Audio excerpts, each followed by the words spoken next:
esquece dele, ele também esquece da gente. Então, queridos, hoje, se tem uma coisa que nós precisamos nos preocupar, é de sermos leais a Deus, fiéis a Deus. Somos pessoas, somos filhos e filhas que temos um compromisso com Deus, temos uma responsabilidade com a salvação que Ele nos deu, desenvolver essa salvação. Temos uma responsabilidade em crescer a estatura do varão perfeito. Amém, querido? Amém. E como é que a gente demonstra hoje a nossa lealdade a Deus? Eu não demonstro lealdade só confessando Jesus Cristo como Senhor, frequentando uma igreja, pagando dízimo.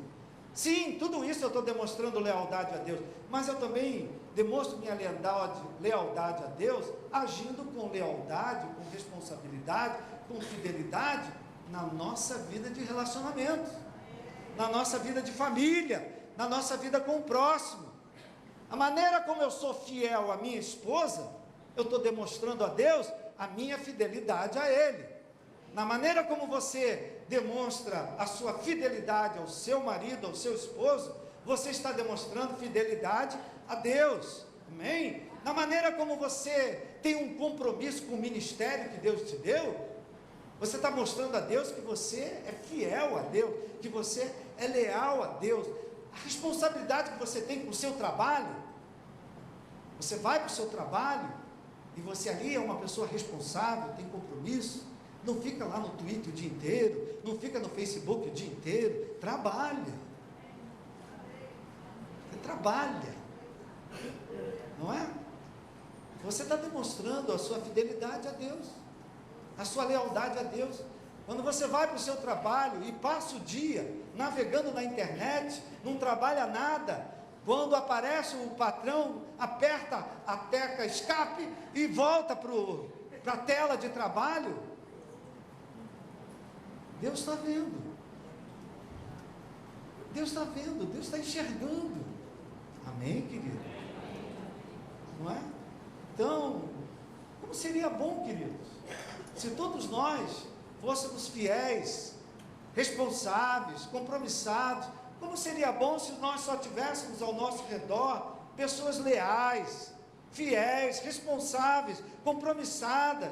Mas você sabe que na prática, nem sempre isso acontece.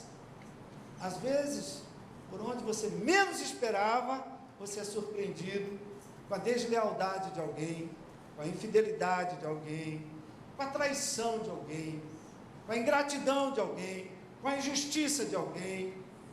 E aqui, queridos, por que nós estamos falando nisso? Porque aqui, na deslealdade, na ingratidão, na injustiça, na falta de compromisso, de responsabilidade, aqui está a origem de muito trauma na vida de muitas pessoas. Muito trauma na vida de homens, de mulheres, de jovens, de adolescentes, de filhos, de líderes, de pastores. Então, falar de lealdade, falar de fidelidade, compromisso, responsabilidade é mexer em ferida. Por que é mexer em ferida? Porque todos nós aqui já sofremos com a deslealdade de alguém.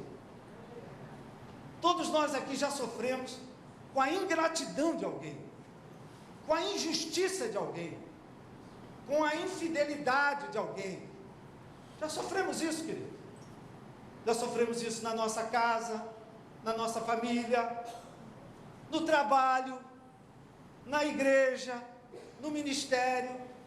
Não tem um aqui, querido, que já não sofreu a dor de uma ingratidão,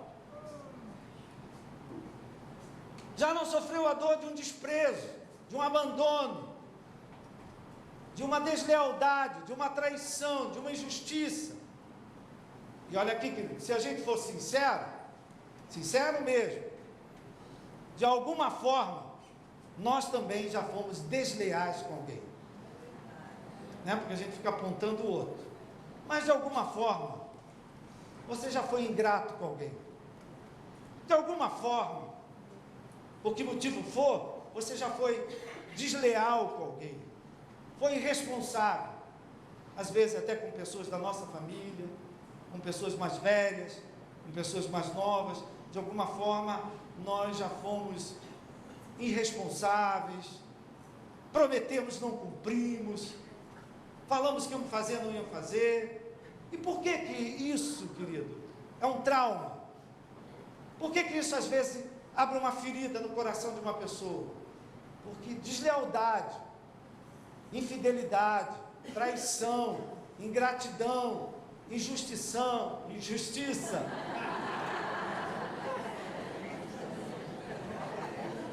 Vou começar outra vez. Por que que essas coisas abrem feridas? Porque deslealdade, queridos, é um rompimento de um vínculo de confiança. É o rompimento de um vínculo afetivo. É o rompimento de uma pessoa em que você confiava, botava a mão no fogo por ela, fazia tudo melhor para ela ou para ele, e aquela pessoa te trai. Então isso abre uma ferida, querido. É nessa hora aqui, queridos, que a vida de muita gente paralisa, congela, porque entra no caminho da amargura, do rancor, do ódio. Mas às vezes a gente está atendendo pessoas e as pessoas estão falando de questões que aconteceram e você pergunta, quando foi que isso aconteceu? Porque você não para de falar, tem só 15 anos. Eu digo, 15 anos que eu escuto você falar isso. Porque o que o Maurício me fez, eu não posso esquecer. Então, querido, o rompimento através de uma deslealdade, uma infidelidade, uma ingratidão, muitas vezes abre uma ferida. E aqui está a fonte de paralisia na vida de muita gente, de travamento na vida de muita gente, uma traição de um casamento, uma injustiça que fizeram no trabalho, uma ingratidão que você sofreu dentro da sua família, alguém que fez tudo pelas tuas costas,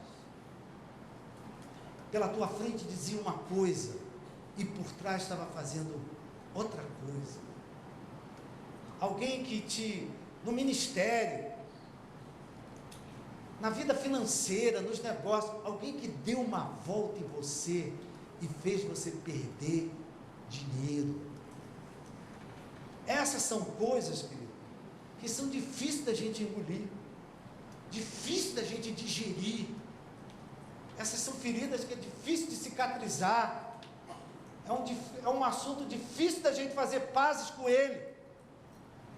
A gente às vezes leva anos para esquecer. Gasta anos no psiquiatra, no terapeuta, no pastor, e não sei mais aonde. E aquilo não sai. Tem gente que adoece por causa disso. E se bobear, tem gente até que morre.